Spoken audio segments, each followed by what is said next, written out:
Hi everybody, welcome back to Jason's Morning Mojo. So today, what I'm going to talk to you about is damaged goods. So many times I've talked to many people who believe they are just that, damaged goods. Why?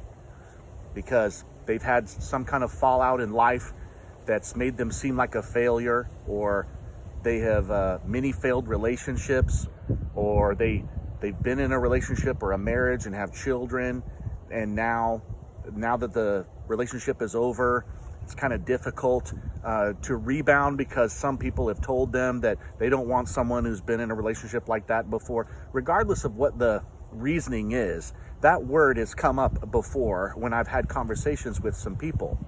But one thing I try to remind everybody is this: just because you experience failure doesn't mean you're a failure, right? We can fail at many things, and we try our best to do our best, and sometimes we fail. Now, I know for a fact that I've never met anyone who says they enjoy losing, or they don't like to they don't like to win.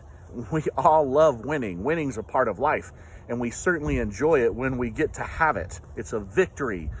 Failure also, we learn from it. We build our character, and we reflect our character after we experience the failure. What do? Do we stand up, dust ourselves off, and keep moving forward? Or do we keep reliving that failure? See, the challenge is that damaged goods is a really bad thought.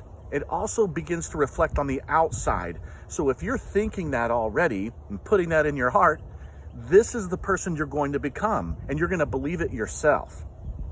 Look at it this way. Right, I go to the grocery store all the time, and there's this section in the grocery store, and it's literally called damaged goods.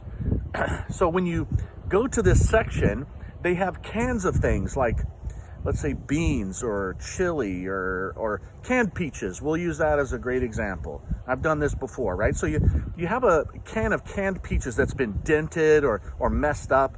It's not very attractive on the outside, right? It looks like it's just messed up, and it's probably not going to be great. But in fact, I have bought damaged goods before, and I bring it home, and I open up the can, and I take my fork, and I put it in one of those peaches, and I eat it. Guess what? It tastes just as great as the one that cost twice as much because it's in a beautiful can. It tastes the exact same. My point being is that what's inside is most important, because you start to believe what it is that you think you are. And as you begin to let that churn and stir and just live within you, your outer appearance starts to exude that thought. So what I'm going to encourage all of you to do today is, no matter what failure you've experienced, and believe me, I've experienced a ton of it, the one thing that I know that makes the big difference is not about stewing on that, thinking on it all the time, or reminding yourself of just how awful that is and what it's done to your life, but instead pushed forward beyond it.